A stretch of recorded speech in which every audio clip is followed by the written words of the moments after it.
Hello hi, मी संध्या कुलकर्णी. मी आज recipe दाखवणार आहे. ती अगदी साधी सोपी रेसिपी आहे. आणि मी न खरं म्हणजे रोज रोज नाही, पण कधीतरी कांदा लसणाचं जर केलं तर मग नैवेद्य दाखवायला आपल्याला पटकन असा शिरा भाजला जातो. तर हा शिरा मी दाखवणार आहे, पण हा रव्याचा नाही, कणकेचा आहे, गव्हाच्या पिठाचा शिरा आहे. झटपट होणारी रेसिपी आणि छान चवीला छान लागणारी, मऊसूत अगदी छान लागणारी रेसिपी आहे.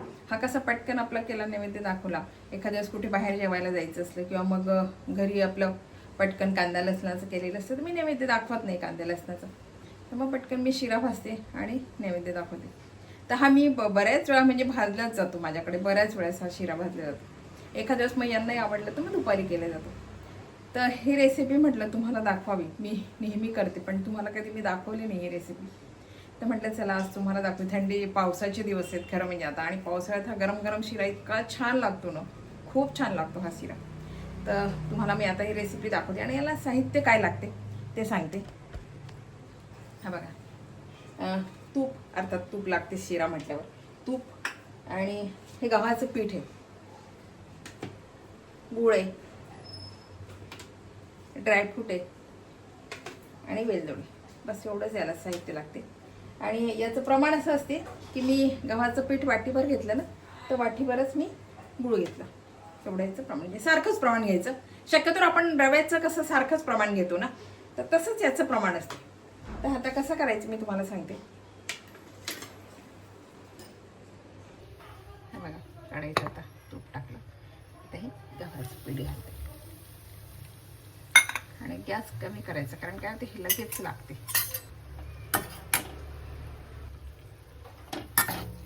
गॅस कमी ठेवायचा आणि कमी गॅसवर हे छान होऊ द्यायचं, लाल छान होऊ द्यायचं हे पीठ. आता हे छान भाजून घेते.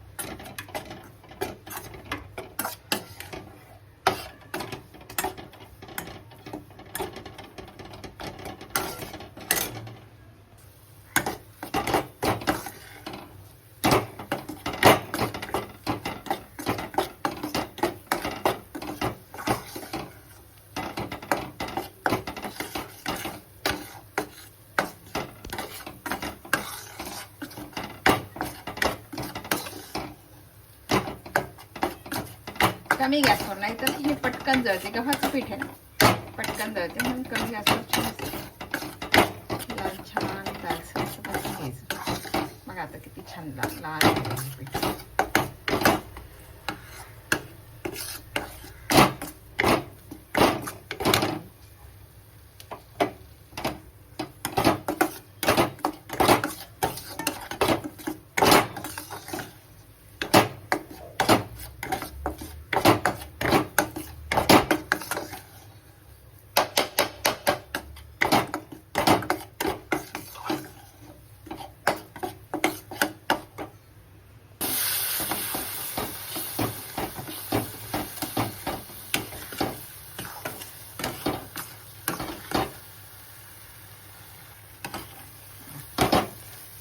आपल्याला लगेच कळते, पटकन घट्ट होऊन येते. परत थोडं पाणी घालायचं.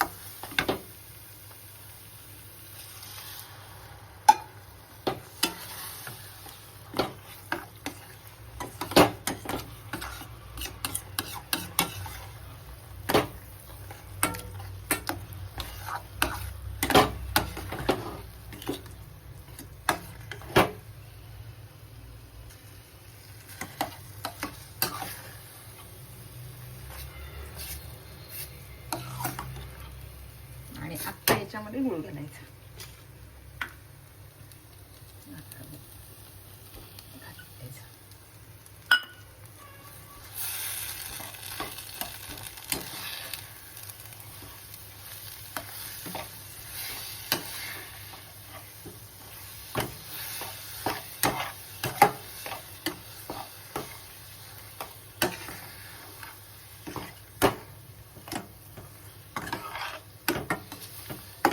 गुळाला छान पाणी सुटेल आणि नंतर घट्ट होऊन येईल.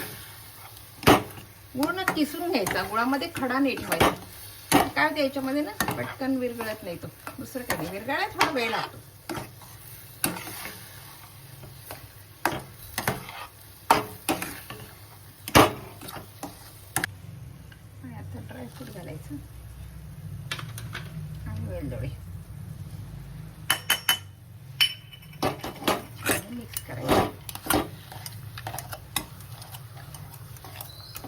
ड्रायफ्रूट तुम्ही आधी तळून घेतले ना तरी चालतील, पण मी आधी तुपातून काढून नाही घेतली, मी तसेच घातले.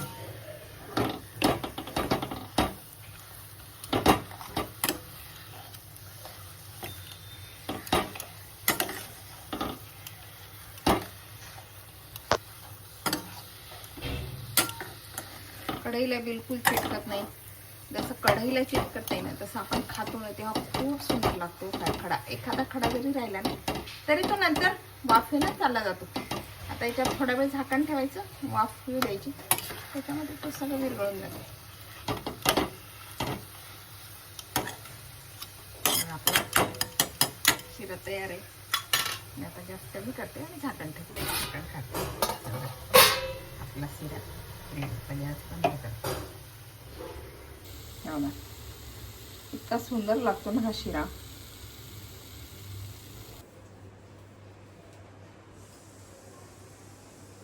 बघा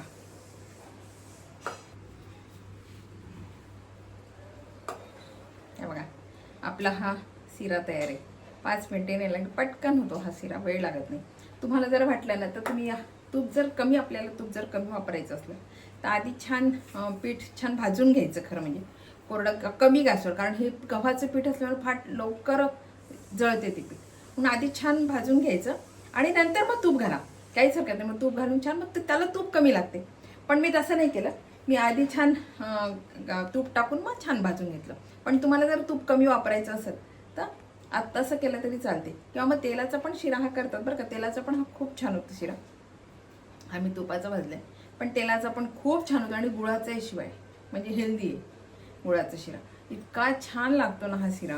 ही रेसिपी तुम्ही करून बघा आणि तुमच्या देवाला नैवेद्य दाखवा बरं का. तुमचे देव काय म्हणतात ते मला सांगा. त्यांना आवडला का मी सांगितलेली रेसिपी तुम्ही केली आणि तुमच्या देवाला आवडला का ते मला नक्की सांगा.